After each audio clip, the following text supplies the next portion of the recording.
اب بھائیو وہ آیت آ رہی ہے جس پہ میں نے ڈیٹیل کے ساتھ گفتگو کرنی ہے، اس کے بعد انشاءاللہ اس سورت کو بھی مکمل کریں گے، پیچھے چند ایک آیات ہی رہ گئی ہیں لیکن اس پہ ذرا ڈیٹیل گفتگو کرنی ہے، اور وہ ہے سورہ ہود کی آیت نمبر 114، جس کا فہم بعض لوگوں نے غلط لیا بخاری اور مسلم کی ایک حدیث کی روشنی میں، اور یہ رزلٹ نکال لیا کہ جتنے مرضی گناہ کرتے رہو، جب نماز پڑھ لیتا ہے انسان تو سارے گناہ معاف ہو جاتے ہیں۔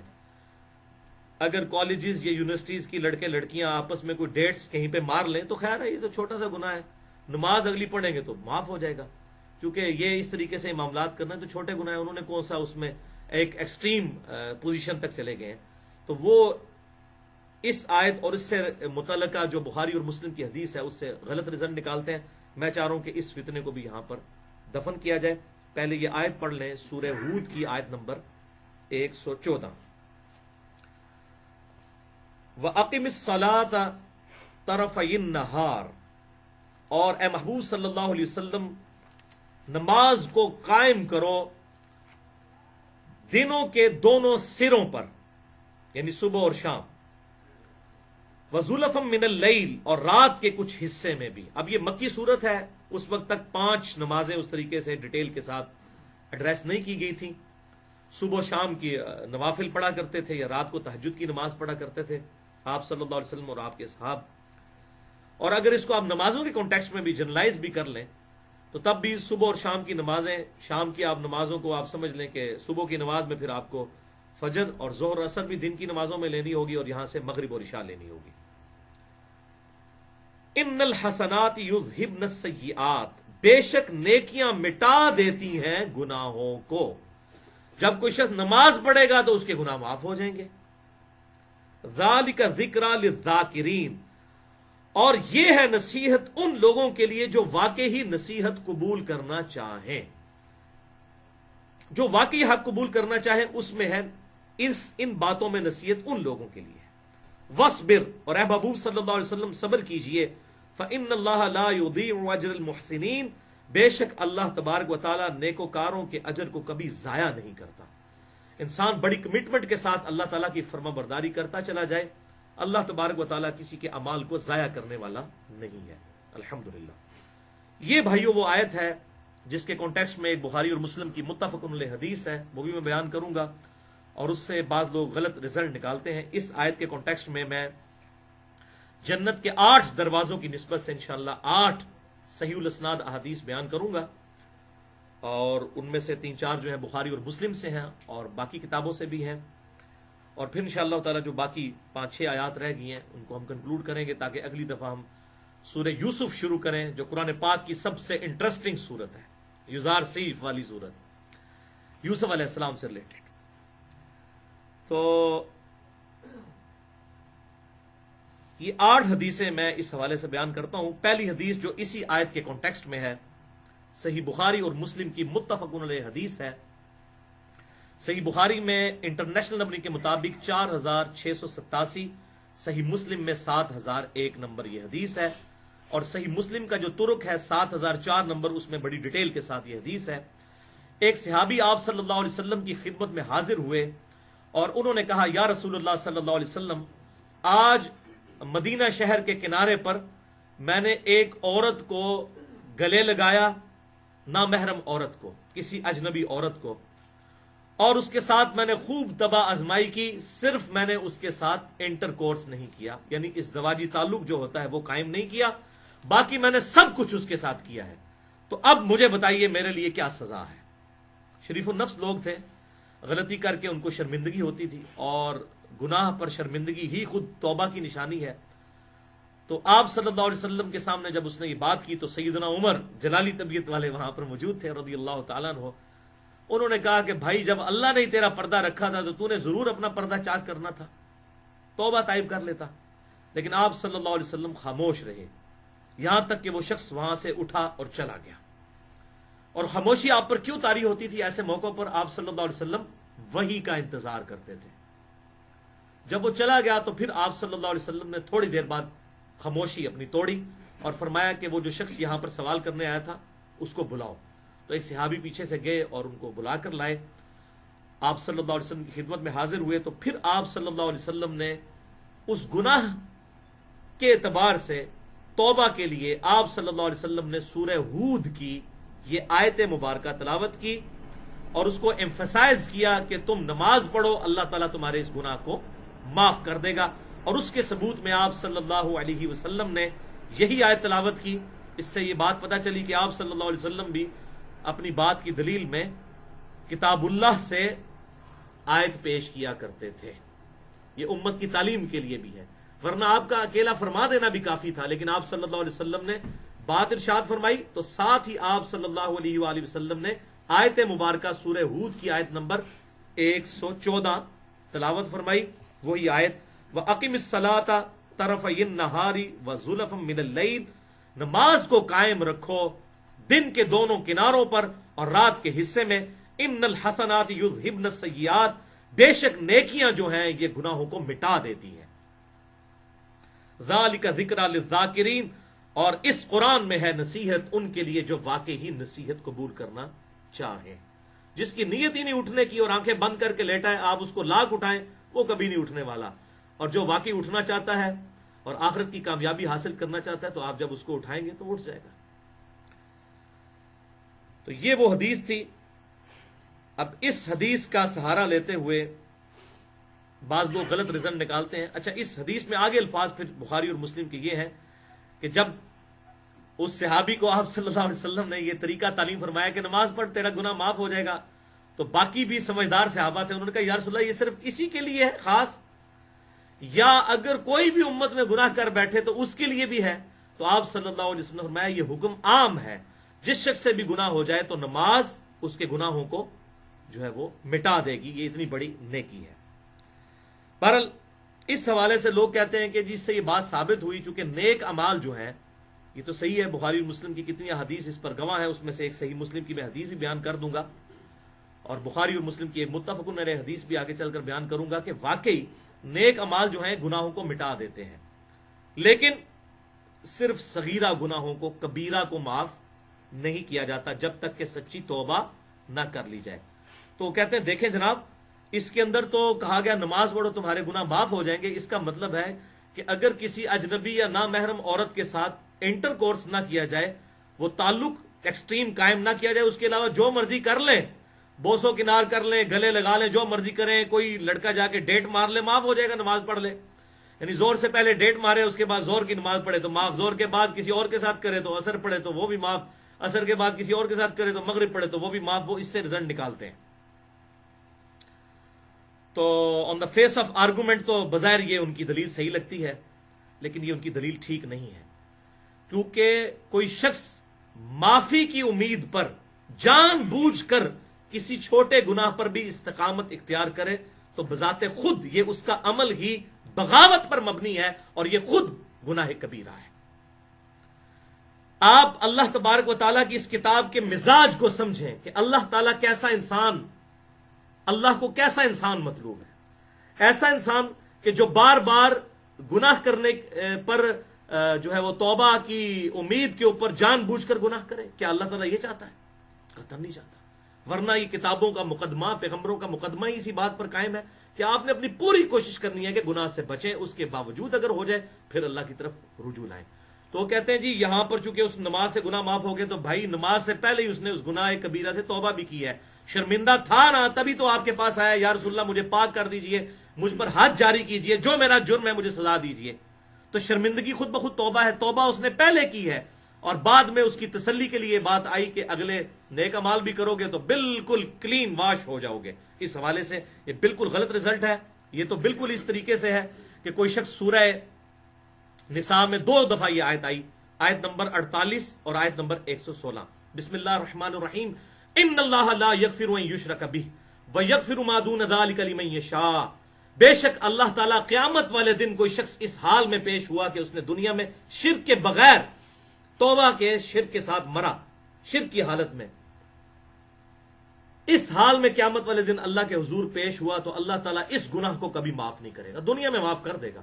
وہ سورۃ الفرقان کا آخری رکوع ہے کہ اگر دنیا میں کوئی شرک سے بھی توبہ کر لے اللہ تعالیٰ اس کے گناہوں کو بھی نیکیوں سے بدل دے گا. الحمدللہ. لیکن یہ آخرت کا معاملہ ہے. ان اللہ لا یغفر ان یشرک بہ. بے شک اللہ تعالیٰ اس گناہ کو کبھی معاف نہیں کرے گا کہ کسی شخص نے دنیا میں اس حال میں موت اسے آئی کہ اس نے اللہ کے ساتھ شرک کیا ہوا. وَيَغْفِرُ مَا دُونَ ذَلِكَ لِمَن يَشَاءُ، اور اس کے علاوہ جتنے گناہ ہیں معاف کر دے گا. لِمَن يَشَاءُ، وہ بھی اوپن لائسنس نہیں، جس کے لیے چاہے گا.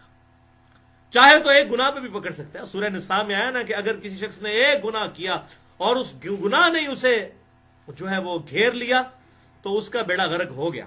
اس حوالے سے میں نے بڑی ڈیٹیل گفتگو کی تھی مسئلہ نمبر 18 کے نام سے گناہ کبیرہ اور توبہ کا بیان، جس میں نے قرآن حکیم، صحیح بخاری اور صحیح مسلم کی روشنی میں تقریباً 15 سے 20 گناہ کبیرہ بتائے ہیں جو نمازیں پڑھنے سے بھی معاف نہیں ہوں گے جب تک کہ سچی توبہ نہ کی جائے، اللہ کی طرف رجوع نہ کیا جائے. نمازیں پڑھنے سے چھوٹے گناہ معاف ہوتے ہیں، گناہ کبیرہ شرمندگی کے ساتھ، اور توبوا الی اللہ توبۃ نصوحا، اللہ کی طرف ایسی توبہ کرنے کے ساتھ کہ جو آگے کو نصیحت ہو جائے، جو قرآن پاک میں آیا اس کے ساتھ معاف ہوتے ہیں.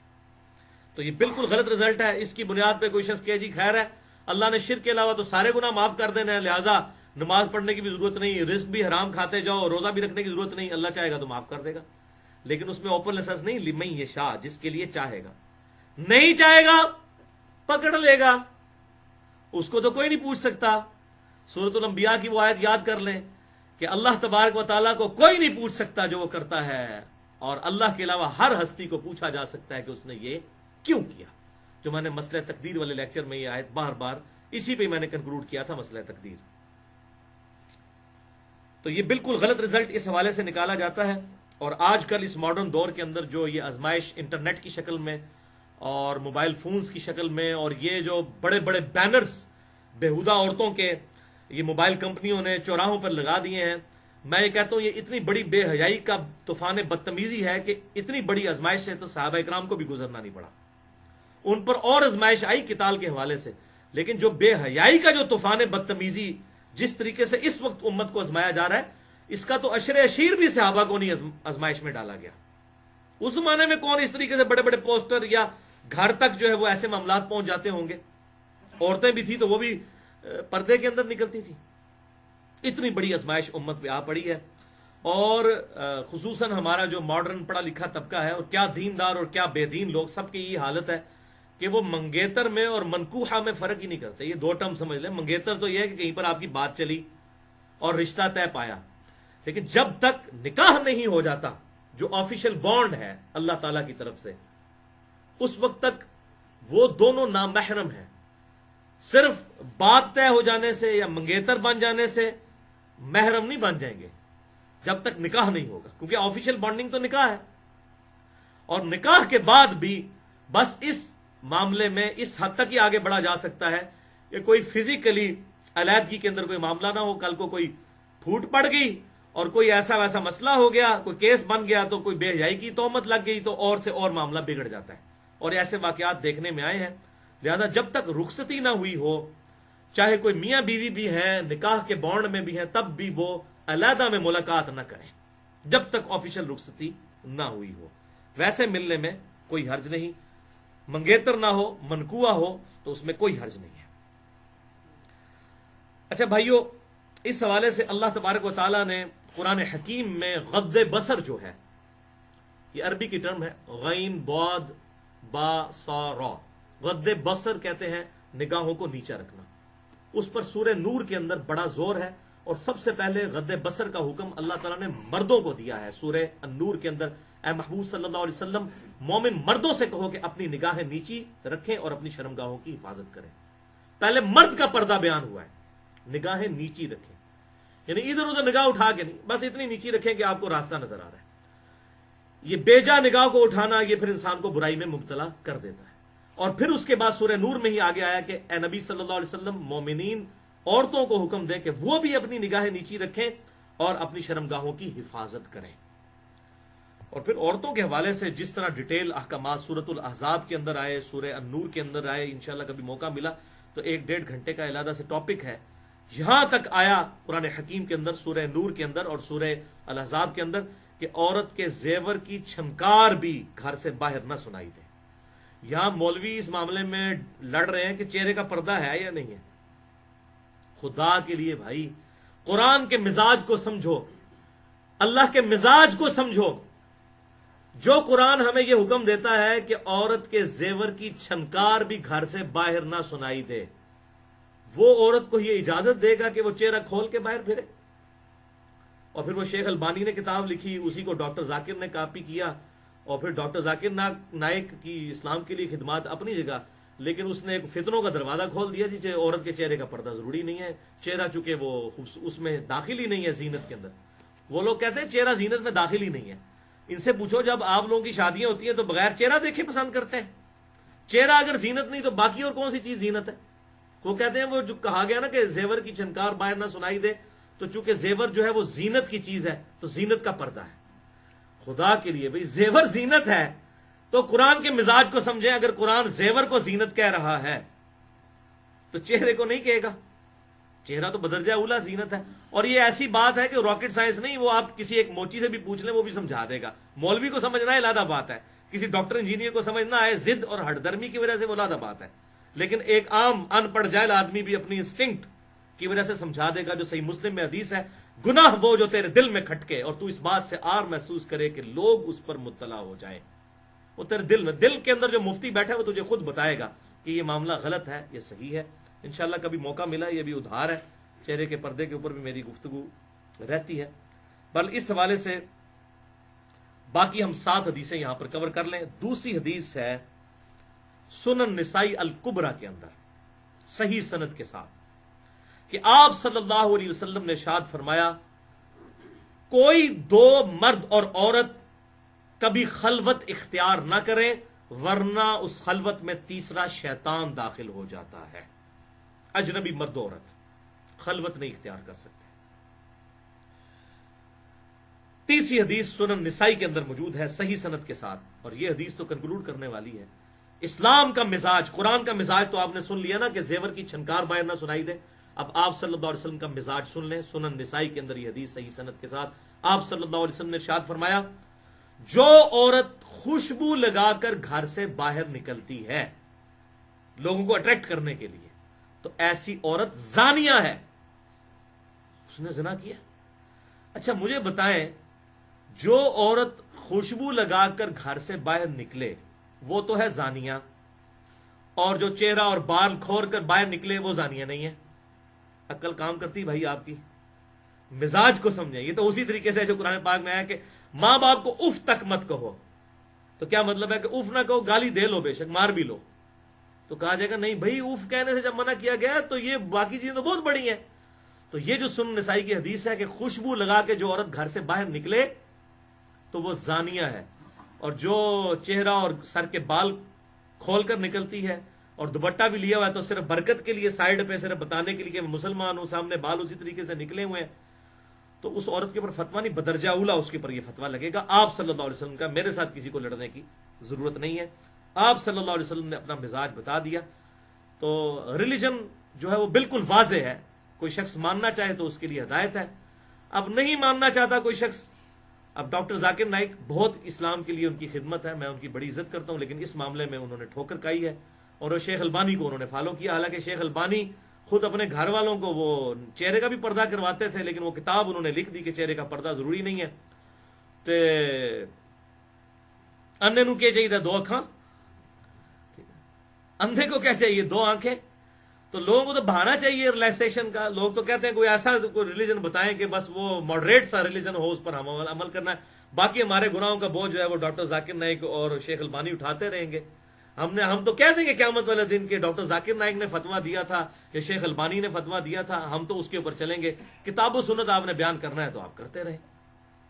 صحیح بخاری کے اندر جو حدیث افک ہے، اما عائشہ کے اوپر جو تہمت لگی تھی معاذ اللہ زنا کی، اس میں الفاظ ہیں، جب وہ بڑی ڈیٹیل حدیث ہے، اس کے اینڈ پہ سیدہ عائشہ جو پیچھے رہ گئی تھی تو اور آپ صلی اللہ علیہ وسلم ایک صحابی کی ڈیوٹی لگائی ہوتی تھی جو قافلہ وہاں سے موو کرتا تھا، تو آپ صلی اللہ علیہ وسلم اس کو بھیجتے تھے تاکہ وہاں پر پڑاؤ کے دوران آپ صلی اللہ علیہ وسلم یا آپ کے اصحاب کا اگر کوئی سامان رہ گیا تو وہ اس سامان کو سمیٹتے تھے۔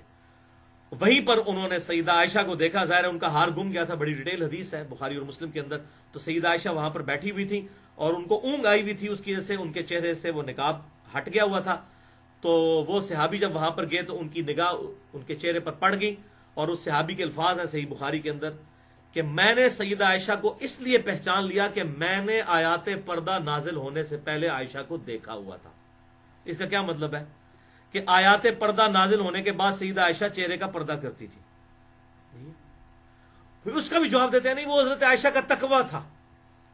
کل کو آپ کہو گے جی جناب کوئی داڑھی رکھتا ہے تو اس کا تقوی ہے. حضور صلی اللہ علیہ وسلم نے تقوی کے لیے رکھی, کوئی داڑھی ضروری نہیں ہے. آپ ہر معاملے میں یہ کہہ دیں گے. تقوی کیا؟ سورۃ الاحزاب کے اندر اللہ تعالیٰ نے 22ویں پارے کے پہلے صفحے پہ یہ بات ارشاد فرمائی ہے, نبی کی بیوی ہو تم عام عورتوں کی طرح نہیں ہو, تم نے تو امت کے لیے رول ماڈل بننا ہے. امت نے امہات المومنین کو فالو کرنا ہے, یا شیخ البانی یا ڈاکٹر ذاکر نائک کو فالو کرنا ہے, یا مجھے فالو کرنا ہے انجینئر محمد علی مرزا صاحب کو. میں کہوں گا کہ جی ہاں جی مجھے فالو کریں جی, میں جو قیامت دن آپ کے گناہوں کا بوجھ اٹھا لوں گا. نہیں, کتاب و سنت کے دلائل کو دیکھنا ہے, اس کو فالو کرنا ہے. تو بالکل کلیئر کٹ ہے کہ میں نے عائشہ کو اس لیے پہچان لیا کہ میں نے آیات پردہ نازل ہونے سے پہلے انہیں دیکھا ہوا تھا. تو اس کا مطلب ہے کہ بعد میں ایسے معاملات. بہرحال اس حوالے سے انشاءاللہ کبھی موقع ملا میں ڈیٹیل سے عرض کروں گا. چوتھی حدیث بڑی خطرناک روایت ہے, یہ صحیح سند کے ساتھ. شیخ البانی خود اسے احادیث صحیحہ کے اندر بھی لے کر آئے, اور یہ المعجم الکبیر الطبرانی کے اندر صحیح سند کے ساتھ یہ حدیث موجود ہے. بڑی کریٹیکل حدیث ہے. میں اس کا نمبر بھی بتا دیتا ہوں. جلد 20 ہے اور صفحہ ہے اس کا 212, اور انٹرنیشنل نمبر ہے 486. یہ چھوٹی چھوٹی جلدیں جو مکتبۃ الشاملہ کے اندر موجود ہیں اس اعتبار سے ہے, ورنہ انٹرنیشنل نمبر یاد رکھیں 486 اس کا نمبر ہے. کہ آپ صلی اللہ علیہ وسلم نے ارشاد فرمایا کہ کوئی شخص کسی نامحرم عورت کو ہاتھ لگائے, جسٹ ٹچ کرے. اب وہ حدیث مسلم شریف کی کہ اس نے گلے لگا لیا اور سارا کچھ کیا سوائے انٹر کورس کے, اس کو اب اس سے ریلیٹ کرنا ہے. آپ صلی اللہ علیہ وسلم نے فرمایا کہ کوئی شخص کسی عورت کو ہاتھ لگائے, اس سے بہتر ہے کہ لوہے کا کیل اس کے سر میں ٹھونک دیا جائے. کیا مطلب؟ کہ اس کی جو تکلیف ہے نا, اس سے زیادہ تکلیف اس گناہ کی قیامت والے دن اٹھانی پڑے گی, کسی غیر محرم عورت کو ٹچ کرنا. اور یہاں تو انڈیا, پاکستان اور بنگلہ دیش کے بےہودہ کلچر میں کتنے پیر ہیں جو مریدنیوں کے سروں پہ ہاتھ پھیرتے ہیں, بلکہ بیعت کرتے ہیں. آپ صلی اللہ علیہ وسلم نے کبھی کسی عورت کے ساتھ اس طریقے سے بیعت نہیں لی. تو اس پہ بھی علیحدہ سے بات ہو سکتی ہے کہ آپ صلی اللہ علیہ وسلم عورتوں سے پردے میں بیعت لیا کرتے تھے. کبھی کسی عورت کو, سیدہ عائشہ کا بیان ہے مسند امام احمد میں اور بھی کتابوں میں موجود ہے کہ آپ صلی اللہ علیہ وسلم نے کبھی کسی عورت کا ہاتھ بھی نہیں دیکھا, غیر محرم عورت کا. اتنی احتیاط اللہ کے پیغمبر صلی اللہ علیہ وسلم کی. تو کوئی شخص کسی غیر محرم عورت کو ہاتھ لگائے, اس سے بہتر ہے کہ اس کے سر میں لوہے کی کیل ٹھونک دی جائے. وہ لوہے کی کیل ٹھونکنا وہ کم تکلیف دہ ہے, اور اس کا عذاب بڑا ہے کہ کوئی شخص کسی غیر محرم عورت کو ہاتھ لگائے. تو یہ کالج اور یونیورسٹیز کے لڑکے اور لڑکیاں جو یہ ڈیٹس مارتے ہیں اور اس طرح کے معاملات کرتے ہیں, اور وہ یہ سمجھتے ہیں کہ شاید یہ کوئی گناہ نہیں ہے. اب اس کو اس حدیث کے ساتھ لیٹ کریں جو بخاری اور مسلم کی میں نے شروع میں بیان کی تھی, تو آپ کو یہ فہم سمجھ آئے گا کہ کسی سے غلطی سے ہو گیا ایک آدھ دفعہ, جسے کہتے ہیں نا جی پہلی نظر معاف ہے, لیکن کوئی شخص پہلی نظر میں ہی گھر چھوڑ کر آئے تو وہ تو معاف نہیں ہے نا. پہلی نظر معاف کا مطلب یہ نہیں ہے کہ آپ نے پہلی دفعہ ایسے کر کے پہلے دیکھنا ہے اس کے بعد نیچے کر لینا ہے, یہ معاف نہیں. پہلی نظر سے مراد ہے اچانک نظر پڑ گئی. ایون کسی شخص کو سر جھکائے ہوئے بھی یہ بات پتہ چل گئی کہ اس طرح کوئی سامنے سے آ رہا ہے, تو اس نے اپنی نگاہ کی حفاظت اسی وقت, اس کی پہلی نظر ہو گئی, دیکھے بغیر ہی ہو گئی. پہلی نظر سے مراد یہ سمجھانے کے لیے ہے کہ معلوم چل جانا, نہ کہ یہ ہے کہ پہلے ایسے کر کے دیکھیں اور پھر ایسے کریں. خدا کے لیے مطلب قرآن اور سنت کے مزاج کو سمجھنے کی کوشش کریں. 5ویں حدیث گناہوں کی توبہ کے حوالے سے اسی کانٹیکسٹ میں بیان کر دیتا ہوں, باقی حدیثیں بھی. بخاری اور مسلم کی متفق علیہ حدیث ہے, بخاری میں 528, مسلم میں 1522, کہ آپ صلی اللہ علیہ وسلم نے ارشاد فرمایا ہے, میرے صحابہ بتاؤ تو اگر کسی شخص کے گھر کے آگے سے نہر گزرتی ہو اور وہ روزانہ اس میں 5 دفعہ غسل کرے, کیا اس کے جسم پہ کوئی میل رہ جائے گا؟ صحابہ نے عرض کیا نہیں یا رسول اللہ صلی اللہ علیہ وسلم. تو آپ نے فرمایا 5 نمازوں کی مثال بھی ایسی ہی ہے کہ 5 نمازیں بھی تمہیں بالکل گناہوں سے پاک کر دیں گی, لیکن لیکن لیکن چھوٹے گناہ, بڑے گناہ صرف توبہ اور رجوع لانے اور شرمندگی اور آندہ گناہ نہ کرنے کا پکا ارادہ کرنے سے، اور جنہوں پنجابی کہتے ہیں بندے دا پتر بننے نال ہی معاف ہون گے، انج نہیں معاف ہونے والے، بغاوت پہ مبنی نہ ہو۔ اور یہ میں اپنی طرف سے بات نہیں کر رہا، یہ صحیح مسلم کی کرٹیکل ترین حدیث ہے، انٹرنیشنل نمبر کے مطابق 552 نمبر، کہ آپ صلی اللہ علیہ وسلم نے ارشاد فرمایا جب تک کبیرہ گناہوں سے بچا جائے، اور کبیرہ گناہ کوئی چھوٹے کو تھوڑے سے نہیں ہے، مسئلہ نمبر 18 میرا سن لیں، گناہ کبیرہ اور توبہ کا بیان، ماں باپ کی نافرمانی گناہ کبیرہ، چغلی، جھوٹ، غیبت، وعدہ خلافی، گالی گلوچ، کسی پہ لعنت کرنا، کسی کو ناجائز مارنا، میرے خیال ہے جتنے گناہ اکثریت کرتی ہے وہ سب کے سب گناہ کبیرہ ہیں۔ جادو کرنا، شرک کرنا سب سے بڑا گناہ کبیرہ۔ تو اگر یہ صحیح مسلم 552 کہ اگر بڑے بڑے کبیرہ گناہوں سے بچا جائے، کبیرہ گناہ نہ کیے جائیں، تو 5 نمازیں، ایک نماز سے لے کر دوسری نماز تک، اور ایک جمعے سے لے کر دوسرے جمعے تک، اور ایک رمضان سے لے کر دوسرے رمضان تک درمیان کے تمام گناہوں کا کفارہ بن جائیں گے، اگر کبیرہ گناہوں سے بچا جائے۔ یہ نہیں ہے کہ جمعہ پڑھا پھر اگلا جمعہ پڑھا بیچ والی ساری نمازیں معاف، نہیں، ایک نماز چھوڑنا ہی خود کبیرہ گناہ ہے۔ کبیرہ گناہوں سے بچا جائے تو ایک نماز سے دوسری نماز، ایک جمعے سے دوسرا جمعہ، اور ایک رمضان سے دوسرا رمضان، درمیان کے گناہوں کا کفارہ بن جائیں گے۔ 7ویں حدیث صحیح مسلم میں انٹرنیشنل نمبر کے مطابق 246 نمبر کی، آپ صلی اللہ علیہ وسلم نے ارشاد فرمایا انسان کے شرک اور کفر اور ایمان کے درمیان فرق کرنے والی چیز نماز ہے۔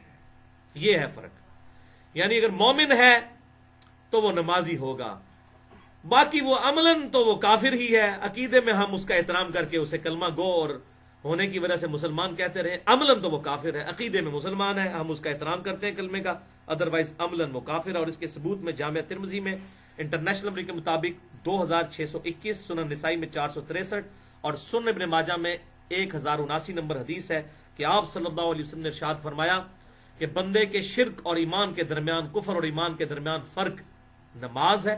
وہی الفاظ مسلم والے، لیکن اس میں آگے ہیں جس نے جان بوجھ کر ایک نماز بھی ترک کی گویا اس نے کفر کیا، عمل تو اس کا کافروں والا ہو مسلمان اور نماز نہ پڑھے، تو اذان سن کر وہ بھی نماز کے لیے مسجد میں نہ جائے اور ایک کافر بھی نہ جائے، تو بھائی تو عمل تو دونوں کا ایک جیسا ہے نا، عمل اس کا کافروں والا ہے۔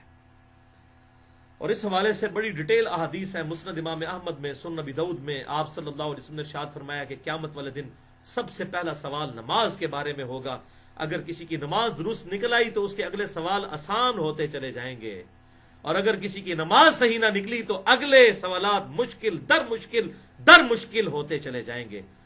اور بڑی ڈیٹیل کے ساتھ حدیث مسند امام احمد کے اندر موجود ہے کہ آپ صلی اللہ علیہ وسلم نے ارشاد فرمایا کہ نمازی کے لیے نماز دلیل ہوگی، نجات ہوگی اور نور ہوگی، قیامت والے دن دلیل، نجات اور نور ہوگی، اس کے لیے یہ ذریعہ بن جائے گی جنت میں پہنچنے کا۔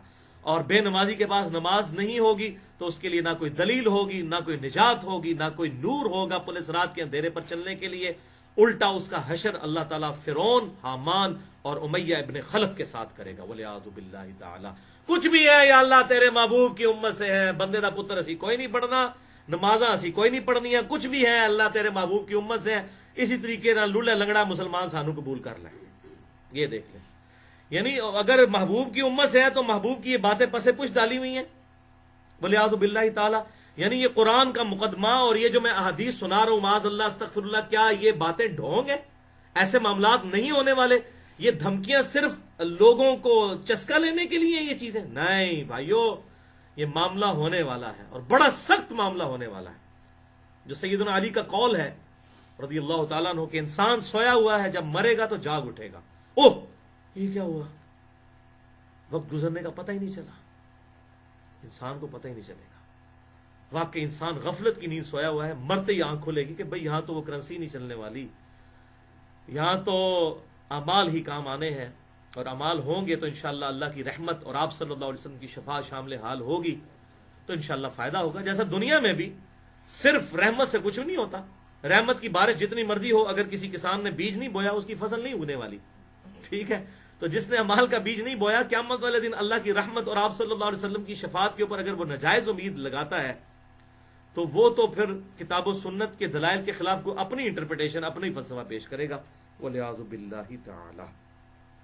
بر نماز کے حوالے سے میری ڈیٹیل گفتگو جو ہے مسئلہ نمبر 70A اور 70B تقریباً 5 گھنٹے کی گفتگو ہے، جسے شوق ہو تو وہ دیکھ سکتا ہے، اور اس میں بھی میں نے اس طرح کی کافی ساری احادیث بیان کی ہیں۔ بل ہماری اس حوالے سے یہ گفتگو غض بصر کے حوالے سے اور نگاہوں کی حفاظت کے حوالے سے کنکلوڈ ہوئی۔ اللہ تعالیٰ سے دعا ہے جو حق بات میں نے کہی اللہ تعالیٰ ہمارے دلوں میں راسخ فرمائے، اگر جس بات میں میرے منہ سے کوئی غلط بات نکل گئی تو اللہ تعالیٰ ہمارے دلوں سے محو کر دے، ہمیں کتاب و سنت کی تعلیمات پر عمل کر کے دوسرے بھائیوں تک پہنچانے کی توفیق عطا فرمائے۔ سبحانک اللہم و بحمدک، اشہد ان لا الہ الا انت، استغفرک و اتوب الیک، وما علینا الا البلاغ المبین۔